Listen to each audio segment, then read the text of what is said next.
are going to be looking at writing our own independent text, okay?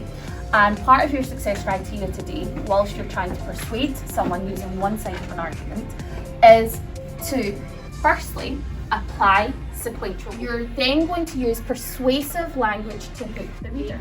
Third person doesn't use I. In a few seconds, I'm going to load up Plickers, and I'd like you to make sure that when you read the question, you have your Plickers card ready. So if you don't have it just now, put it to your desk.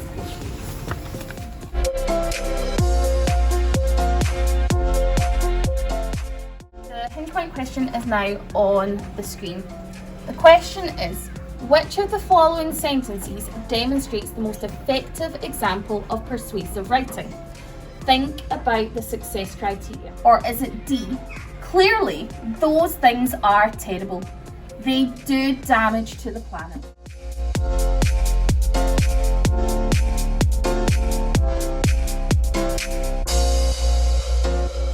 I want you to take a moment just to read back the question and think about your answer. And once you have it, so that I know that you're ready, put your card to your chest.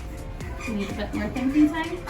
And once you're ready, card to your chest. So like 1, 2, 3, show me.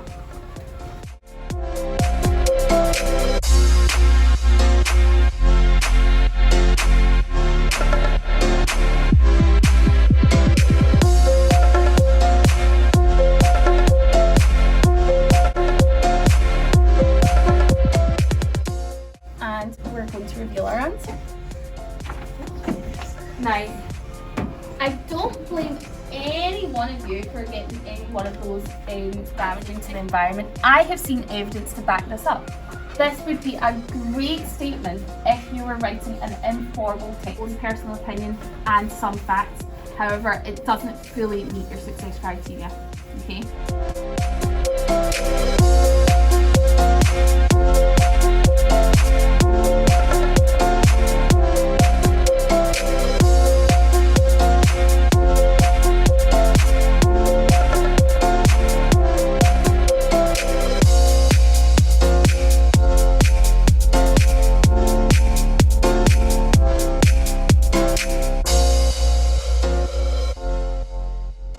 The good thing about Plickers is that the teacher can see what you're thinking and she can help you if you get the answers wrong.